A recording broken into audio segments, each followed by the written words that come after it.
Hey everyone, welcome to the Modern Merchant Podcast. I am your host, Travis Merrier, CEO of Flxpoint. Today I have Jonathan, the owner of Black Patch Performance. Jonathan, thanks for being here today, man. Yeah, no problem. Thanks for having me. Yeah, let's get things kicked right off. Love to learn a little bit more about Black Patch. I know we've talked in the past, but if you can let our audience know kind of what you guys do. Yeah, so Black Patch Performance, we sell a little bit of everything automotive related. We kind of primarily sell to the lifted truck pickup space. But we sell, cars, Jeeps, a little bit of everything. But our primary stuff is more around the pickup trucks. A lot of times this ends up being the lifted ones or the diesel ones. But we work with, a lot of vendors, and we sell online. That's a big part of our business. And then we also have a decent size for our area retail brick and mortar store. So we utilize that as well for sales. Cool. Yeah, in the brick and mortar store, do you guys do any of the service? Do you lift the trucks or anything like that? Is it just part sales?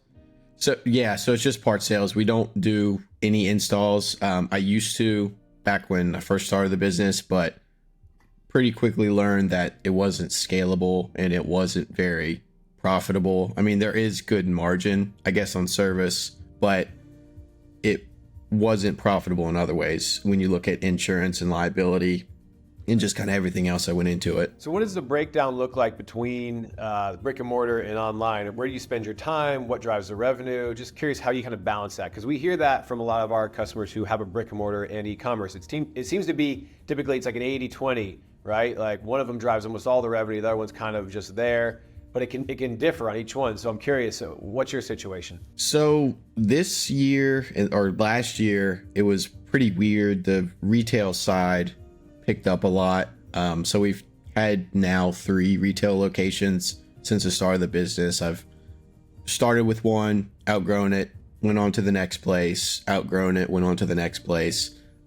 This place that we're at now, we have room to expand there. So it's going to be the final home for the business unless something like super weird happens.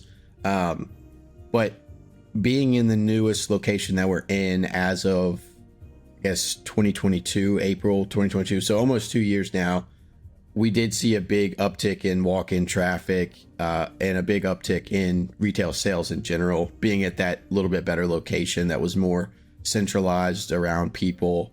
But overall, I mean, before that spot, it was probably like 10% retail, 90% online. But after moving to this new location, it's gotten to be like 30% retail and 70% online. But one thing I will say is that our retail sales have been like very consistent, which is nice. The online space, where it's so competitive, it's not as consistent. Like there are definitely some consistencies there, but it's not as consistent as I would like it to be. So that's one thing that I'm working on for this year, is making the online space a lot more consistent for us, because I don't necessarily love the retail aspect, because you get a lot more return on investment for your time in the online selling space. But there's something to be said for retail sales. I mean, that they've been around for forever and they have their place. Yeah, no doubt.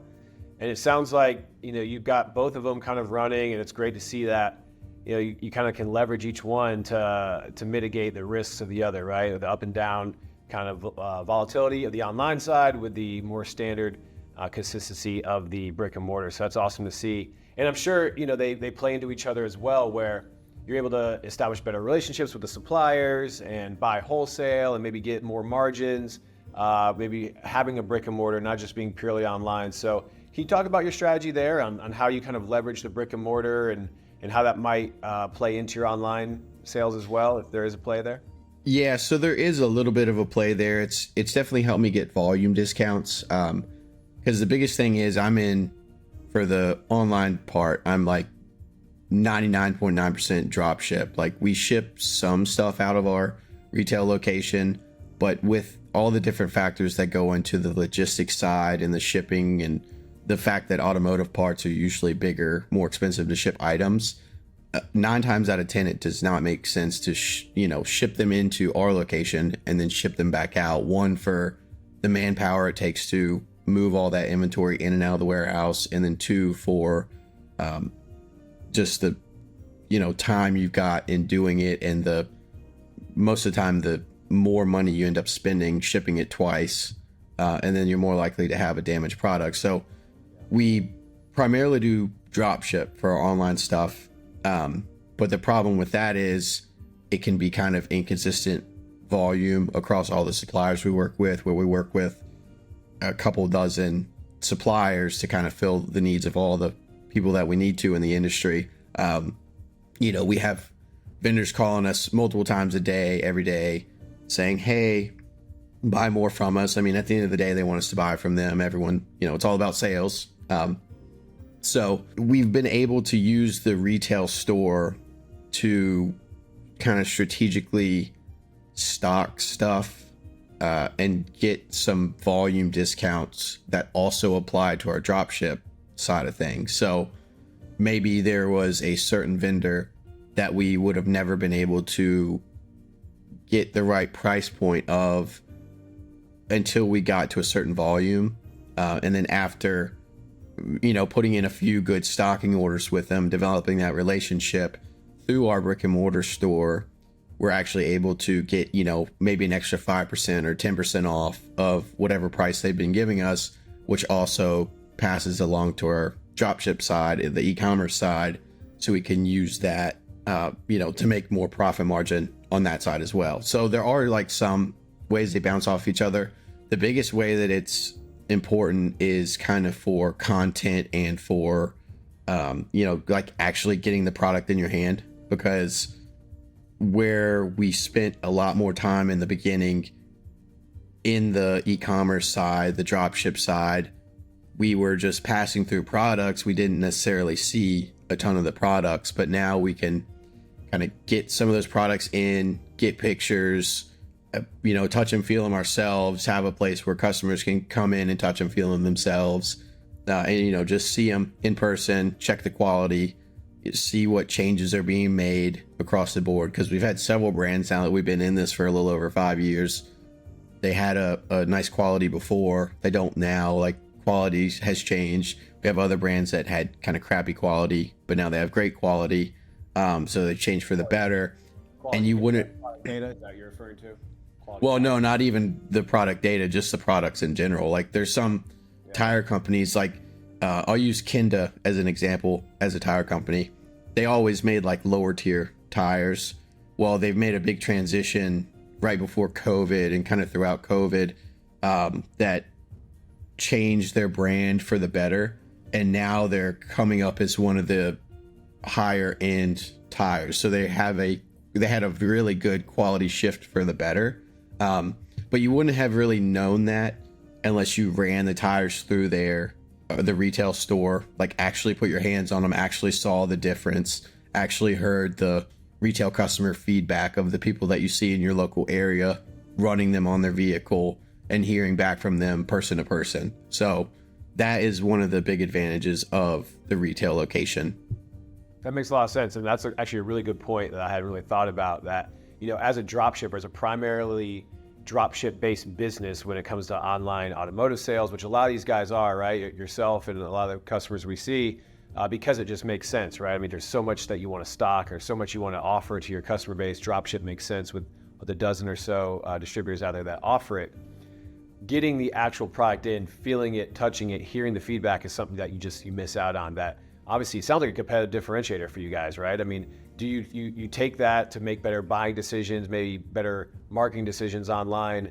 How else do you leverage that? Do you do as far as descriptions of product and things like that? Do you actually write your own descriptions, or is that almost all 100% pulling from the data sources you got? Do you use AI in any of that? Curious on how you handle the data side, not only descriptions, but maybe we even jump into the fitment and the SEMA side as well.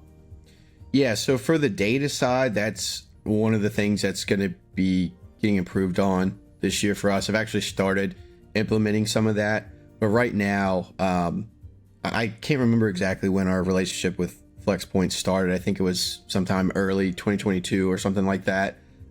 We've been on for around 2 years now.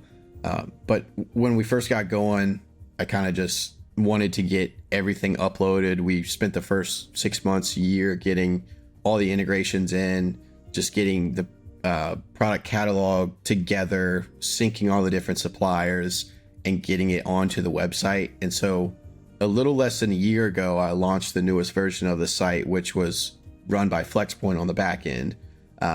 So that has been great, but right now it's just built off of the generic descriptions that you get from the suppliers. So that's one big thing that I'm looking to change this year, is spending a lot more time brand to brand building out like very unique like website content for that data. So that's one place that we've been kind of lacking, that hurts us a little bit in the online space, is just because a lot of the big brands and the existing online brands have done that years ago. So, you know, when you got all this low hanging fruit, the small tier, the small business people like myself using the same generic data, it's hard to differentiate yourself online. So that's one big thing. Right? You've got a large catalog. I mean, how many SKUs do you have running through Flxpoint right now?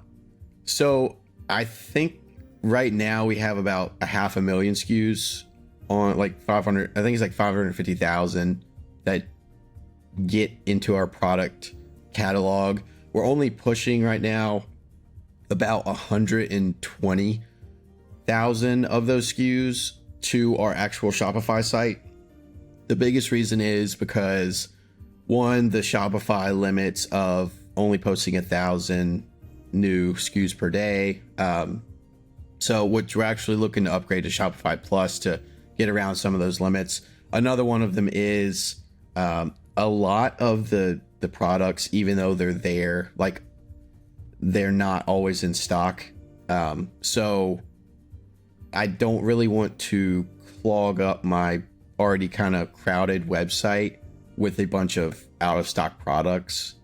So we have about 120,000 products actually on the site right now, which is already a massive catalog, but I think I would like to grow it even more. I probably want to end up on my Shopify store with around 250,000, which is kind of stupid, but I think if we can do it in a way that keeps everything organized and has the data where it's actually differentiated, where it's actually good or better than everyone else's out there, it could be a massive thing for our business, because we would have a big catalog that's easy to use, easy to understand, and then it's just good or better than everyone else's.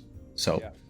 I think you're thinking about it the right way. I mean, we see a lot of customers who just want to blast up every single product because, you know, they want to get it out there, which I get the idea of wanting to have things available for their customers. And the benefit of dropship is you can get products out that you obviously don't need to buy, and that it's risk-free, and you can kind of cast that wide net. But you're right, you need to kind of make sure it's curated enough to where it's differentiated in the description and how you approach it. It's not duplicated data when it comes to descriptions and SEO, and just in general, it's not wasting the time of the customer, not getting lost in your site when they should be focused on the products that are, one, in stock, or maybe the high volume sellers that you've got. So I think you guys are thinking about it 100%. So let's maybe kind of transition and talking a little bit about kind of what brought you to Flxpoint. Love to know. I know data was a big piece, bringing in the SEMA integration, I believe, was a part of it. But I don't want to speak for you. Can you talk a little bit about like what you were looking to solve when you joined the Flxpoint platform? So the fitment stuff wasn't like the primary concern that brought me to Flxpoint. The primary concern was with our previous data supplier, they specialized in automotive data. So that part of it was nice. They understood the stuff and they ran it all for us. And it was cheaper per month than what we're paying at Flxpoint. But I'll allude to why that's not necessarily a good thing in a second. But anyways, it was all hands off and they managed it for us, which was nice in a sense, but it meant there was no scaling the business. When you can't actually get in there and manipulate the data yourself, you can't change brand by brand descriptions. You can't do this, that, or the other. You can't set in like these fine pricing rules where if, sometimes we'll have a brand where we can mark it up well past MSRP or whatever, because that's kind of the industry norm. But then other brands, you have to sell under MSRP or right at MAP to even be in the competition. With our old supplier, the pricing rules and the title and description and all that were so generic. It was like a tell us what you want and it applies to the entire catalog kind of situation, which in the automotive space and really in any space, if you have any size catalog, it doesn't work out at scale. And then there was also the fact of we had a lot of incorrect data. There was a lot of little goofy things happening. Like before we had a big problem. One of our suppliers is really famous. It's a wheel company. They discontinue wheels left and right. They'll launch 10 new styles, discontinue 10 styles a year. So you have the old SKUs going out, the new SKUs coming in. It was always fine with the new SKUs coming in, but the old SKUs going out, we ran into a problem of when they fell off of the data sheet, and they weren't any longer on that sheet that was coming in every day, or the API, whatever, it wouldn't update from 4 available to 0. It would just sit there at the last inventory amount that it pulled from that sheet or that data, and it would just sit there indefinitely. So we were having a massive problem of like people coming into our site, buying from us and being like, oh my gosh, I've been looking for this wheel forever because they've been discontinued. I wrecked my truck and I needed just one. We have to make a lot of awkward phone calls and be like, hey, we actually don't have that. That's like a weird thing with our website. It was just like super embarrassing and very unprofessional. There was just a lot of like little weird stuff like that. It sounds like the concept of archiving, like you probably do in Flxpoint now. It comes off the data sheet, it archives it, no matter what the last quantity was in the sheet, right? So yeah, that's what we're talking about, right? Yeah, exactly. So yeah, basically the way it was before, if the data wasn't there, it just didn't do anything with it. With Flxpoint, and kind of the way it should be, is if the data isn't there, it looks at it and it's like, oh, where's the data? And then it pulls it back until the data comes back up again, and then it unarchives it. That's the way Flxpoint works. That's really the way it should work, because you don't want SKUs that aren't available floating around on your site showing as available. So that was one of the biggest. There was a lot of little things.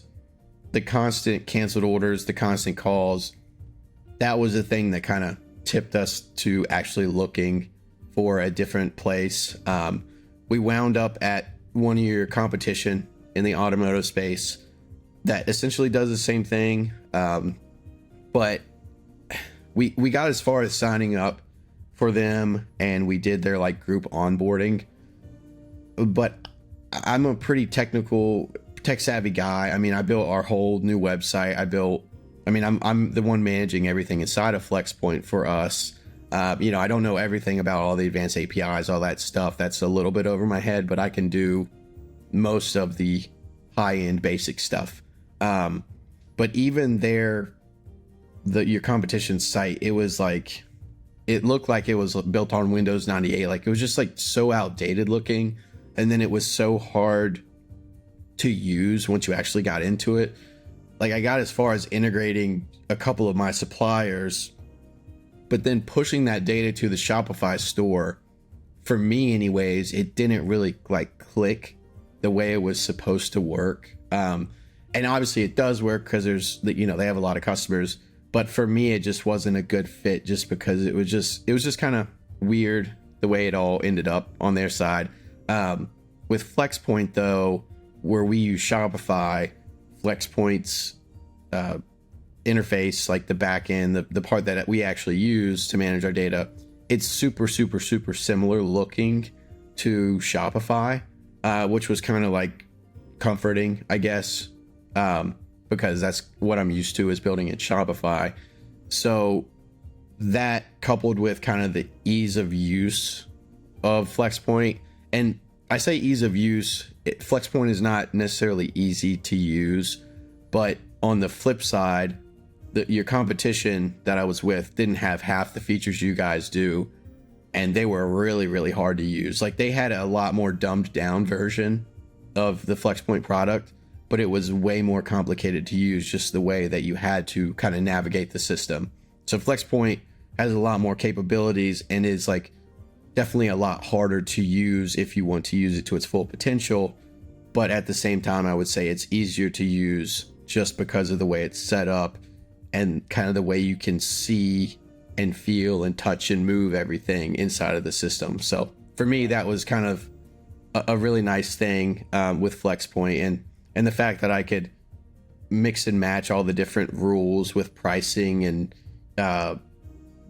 inventory, syncing up the SKUs in different ways. That's one thing that was kind of a pain in the butt that I had to learn like the hard way multiple times, and I think I still might have to go back into our catalog and change the way some of the stuff is done, just because in the automotive space, the SKUs, the UPCs, like automotive data is horrible across the board. Even some of the data that comes in from the nice companies like SEMA, like DCI, that are just there to fill in the gaps of the data, it can really kind of be a shit show when it comes to all of that, because you have multiple brands with the exact same part number. Like, they'll literally use the part number 1, 2, 3, 4. Like, you have a lot of super basic part numbers that match up with a lot of different brands. So we've had to use some different rules inside of Flexpoint. And then sometimes like the UPC stuff doesn't always do exactly what we need it to, because UPCs are kind of universal, but for some reason for our suppliers, they're not. Some of them will use like a too long of a string of a UPC code. They'll put a bunch of extra random zeros in front. So we either have to go in, figure out which brands, which suppliers have those extra zeros, the weird formatted UPCs, fix that, and then try to resync them up by that. But what we actually ended up doing was just doing a reference identifier, which is, I don't know if that's been in effect from the beginning at Flexpoint, but I think it's fairly new, isn't it? The reference identifier? Yeah, it's fairly new because we heard these use cases. I mean, we had the UPC checks to make sure they were valid UPC. We had the ability to like prefix NPNs with SKU prefixes or 2-3 letter prefixes, all that kind of stuff. But we saw in some cases you just need your own numbering system to create your own reference ID to really make sure you got it managed. So yeah, it came in, I don't know, maybe a year after we launched the product. Yeah, so I ended up having to use reference IDs as kind of my primary way to match the SKUs. And when I first did it, I did what was sort of the industry norm, what some of the automotive brands do. They put the first 3 letters of their brand name and then the manufacturer part number. But that was actually, we found an error like kind of right away with that, because there was a tire brand we sell called AMP, and they're just called AMP. And then we also sell a running board brand called AMP Research. Well, the first 3 of them is both AMP. So what we changed it to is the first 4. And that is enough of a differentiator to where there aren't really any errors now. We also have it matched up to look at the UPC, but it doesn't, like, that's not like a primary factor. It primarily matches based off the custom reference identifier that we're putting in, but then it also looks at the UPC to just be like, okay, is this an exact match? And if the UPCs match, then it's all good. And if the UPC is missing, then it is what it is, because a lot of the UPCs are missing. But if they're completely different UPCs, then it'll trigger.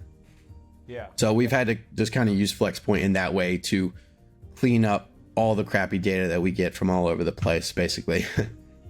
Yeah, no, and that's what we built it for, right? We built a tool, unlike, like you mentioned, you alluded to the competitors that kind of have this like turnkey, kind of simple, really like just get started and you can't really do anything with it kind of approach. I mean, that's great for if you're just getting started, right? But you hit a wall, and you scale past it. We want to be that solution that allows you to scale past it and grow, to be that, differentiated competitor in the online space, not just another templated website selling the same products with the same descriptions and all that kind of stuff. So I'm curious, when it comes to the management of the reference identifier, are you kind of manually adding those, or are you using the Flxpoint rules engine to dynamically create those reference IDs? So I'm using the mapping templates. So where I'm importing the data, well, actually not where I'm importing it for all things. I've actually had to implement some of those rules, but that's like a different conversation. But where I'm actually, where there's basically a 3-step system inside of Flxpoint. There's the full catalog where everything comes in from all of our different suppliers. There's the middle kind of, I think it's called the product catalog, where you mesh together all of that data. And then there's the third step, which is to push it to the individual channels. It's like the double checking phase before you actually push it to wherever, Shopify, eBay, Amazon, wherever you're ending up pushing it to. When we take them from the full catalog to what's called the product catalog, like the middle step, when we go from step 1 to step 2 inside the system, that's where we're using the reference identifiers to merge the data from, sometimes 3-4 different places into one SKU in that product catalog that we then push to the final step before we actually push it to Shopify.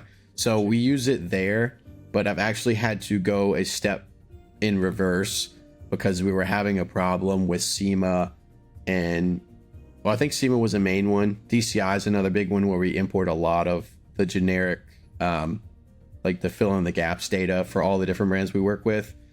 I was having a problem where it was doing the thing that I had the problem with of matching up a bunch of random like manufacturer part numbers, and it was screwing them up even at the very first import stage. So for some of those, I've had to go back and use reference identifiers at that stage too, but I do that all through the automated mapping templates.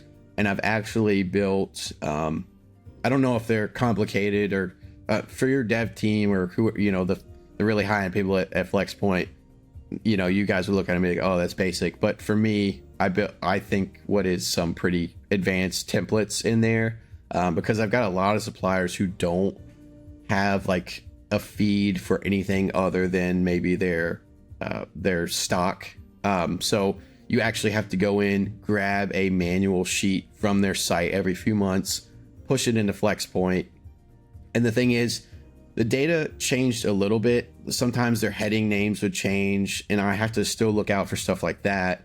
But I've actually built some pretty cool mapping templates to where if, let's just say, for instance, it's, well, the company that does that really bad is a wheel company. But they have the data out there in such a way where it's just like, it's super itemized, which is good for like meta fields and like the product description data. You can do a lot of cool things with it, but then they also don't include titles. So I had to build my own titles out of that. And what I was doing at first was creating a formula inside of the sheet and then importing it.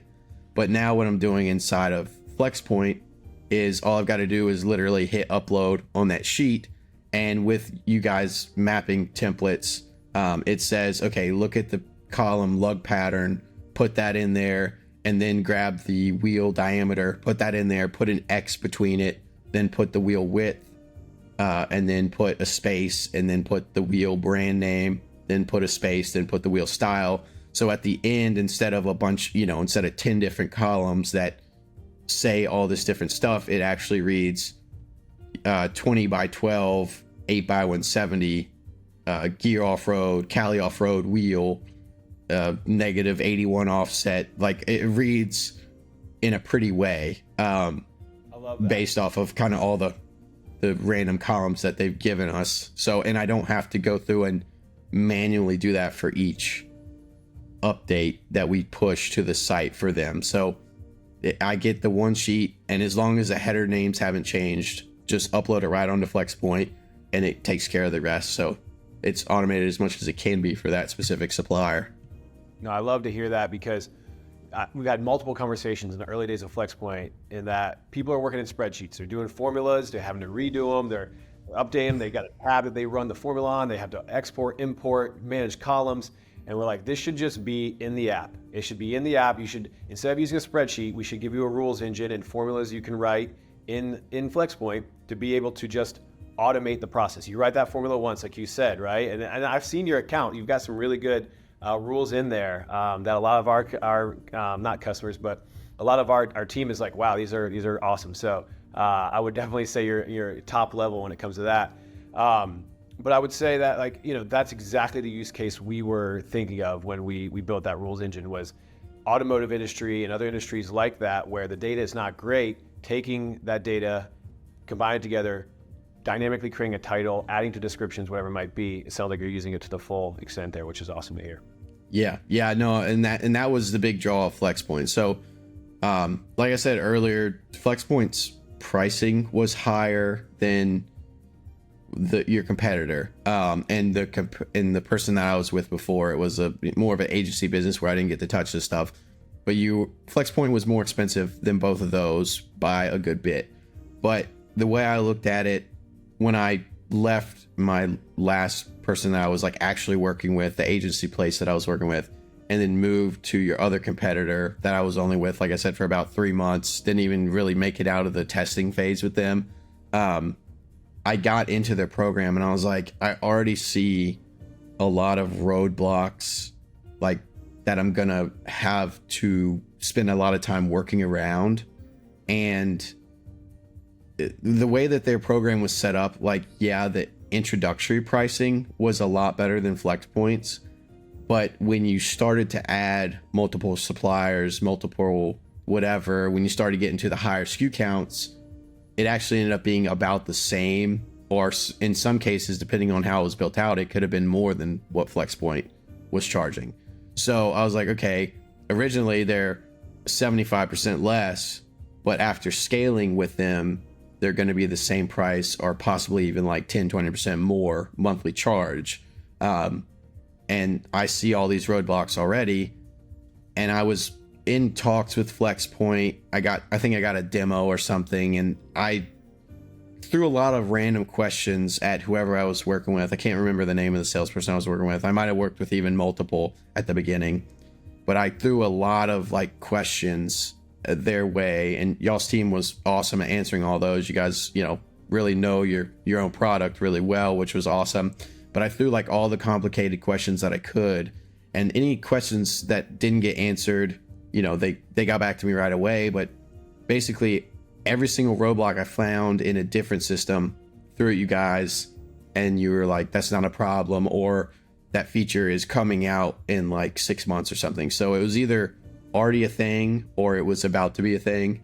And right now there aren't really any roadblocks for me. The biggest roadblocks that I'm facing in Flxpoint are not Flxpoint related. It's supplier data related. So that, which is nothing to do with you guys. So basically Flxpoint up front was a little bit bigger of an investment, especially as a small business. But the way I looked at it is it was the only way to actually scale. I'm like, okay, I can build in this middle of the road platform, but then I have to go through the headache 2 or 3 years from now of still ending up switching to Flxpoint. Or, you know, I don't know if there would be another competitor in the space, you know, 3 or 4 years from now, but switching to someone else. Like, I know I won't be able to stay with this company that I'm going to attempt to build something with 2 or 3 years from now.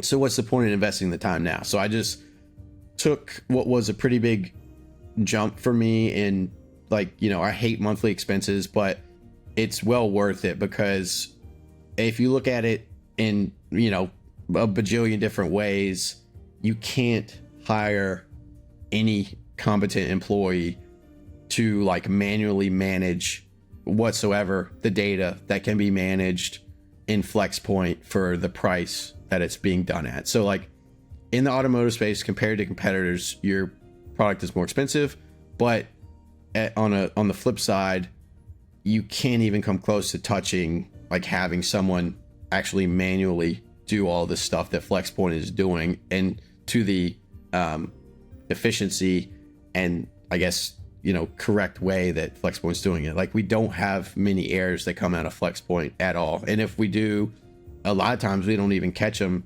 Y'all support catches them before I do. So I actually get like emails from Flxpoint saying like, hey, we found an error inside your account. We're working on fixing it. Like, I don't even have to open support tickets for a lot of the stuff that's going on. I get kind of like regular emails. I guess someone is always checking up on my account, or maybe you guys get emails if there's kind of any roadblocks, but it's just all around. Flxpoint has been a phenomenal product. And like, for me in the automotive industry, the biggest hurdle was the price. But that's just kind of me being cheap. In an extent, I was wanting to keep my expenses down. But the only way to scale was to go through Flxpoint, basically. Yeah, awesome. No, I appreciate that. And yeah, you kind of alluded to it. We do have, we've been doing inventory monitoring of dropship suppliers for almost 20 years. Flxpoint's only been around 5, but we've had other products in the past. And we took this concept of, as you know, suppliers feeds break. They change headers, the API changes, EDI specs change, whatever it might be, however you're integrated. We took this approach of we expect them to break. There's an old article or case study around how Google beat out IBM because IBM tried to make the biggest, best mainframe computers that just always worked. But they knew that data centers shouldn't be built with the most expensive computers because they're going to break eventually, right? Something's going to fail. Something's going to time out, whatever it might be. So Google built this infrastructure of cheaply made computers, I guess, like the hardware, but the best failover system possible, knowing that it's going to break, planning for it to break, planning for things to not go according to plan, but quickly, change that, adjust it, treat it, whatever. And we've always, with our engineering team, said, we know these feeds are brittle, and let's put the best mechanism in place to make sure that when something changes, that we get alerted as soon as possible, we fix it on the customer's account, and we get you back up and running as soon as possible. So that's just some background on kind of how we've thought about it, because as we know, we're an integrator between the two parties, where it's the supplier and the sales channel, and we just assume that it's going to happen. So yeah. Well, I really appreciate it, Jonathan. There's a lot we talked about here. I really appreciate all the kind of insight into the business. Just kind of wrap it up. You mentioned product data. Is that the big initiative this year? What else do you see for this year? Just curious on the future of the business and what you're working on. Maybe just to kind of close us out here. Yeah. So for me personally, I hate the inconsistencies of the space that I'm in. So with the automotive space, a lot of the products that you're selling, let's just say tires, for instance, you're only going to buy those usually about once a year. And yes, there are other things that we can sell to customers that buy tires. You can sell them all kinds of different stuff. But for the most part, people aren't going to spend, a ton of money every month on their vehicle. So that's one of the biggest hurdles, is like the inconsistency. We can have a phenomenal month where we're absolutely killing it, and then we can have a horrible month where we're just like, it's just like, oh gosh, are things falling apart? I mean, it always turns back around, but when you're in a couple month lull of that, you start to question what's going on. Like, did I do something wrong? Is everything going to be all right? But then it always, turns around a few months later, and then you have 5 or 6 amazing months.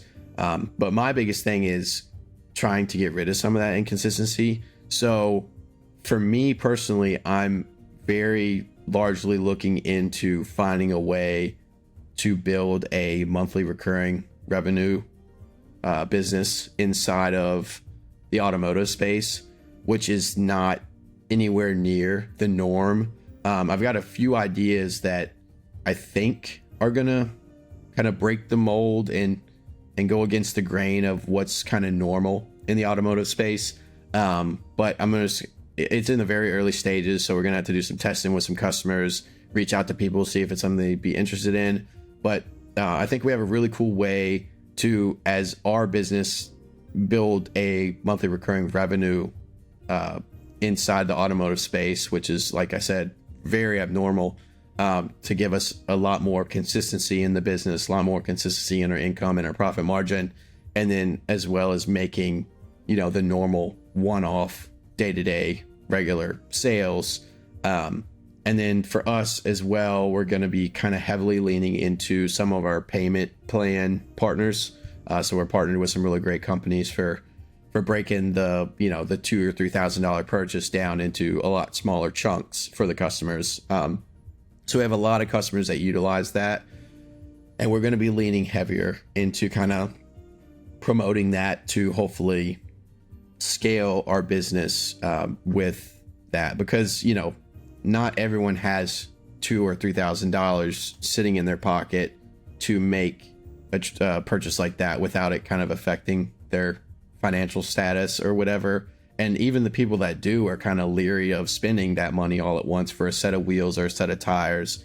So if you can break that payment into smaller chunks, and then a lot of our payment plan providers that we work with usually have like some kind of 90-day same as cash option or early payoff, no interest option. You can have 3 months to pay that off, and you don't have to take that big chunk out of your pocket or your bank account. Like that's been huge for a lot of customers. So I think we're going to lean heavier into that. And then just cleaning up the data on the website. So right now the problem is definitely the online space is like super competitive. It's easier than ever for someone to get into the space, especially the automotive space. Like a lot of my suppliers are making it easier and easier and easier to get into it.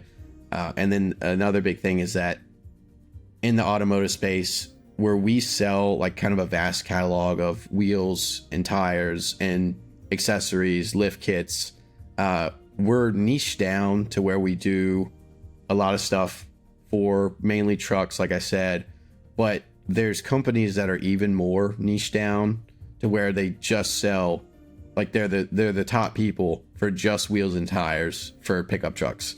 They're the top people for just accessories like bumpers for Jeeps. So we're competing against all the individual niche down big guys as a small business. So we're really going to have to work our asses off to make our product data better, build our brand to be, a trusted brand. We have 5 years, we're 5.5 years in now, but these other businesses are 15 years in. So just basically building better trust and better presence online to compete with the big existing guys, and then hopefully building some kind of recurring revenue system in the automotive space. Yeah, I'd love to hear more about that. Maybe as it gets a little bit further down the line, I'd love to chat on that, because that's super interesting. I'm a big recurring revenue guy as well. So awesome. Well, Jonathan, I appreciate the time, man. A lot of good insights here. Blackpatchperformance.com. Go check them out, guys.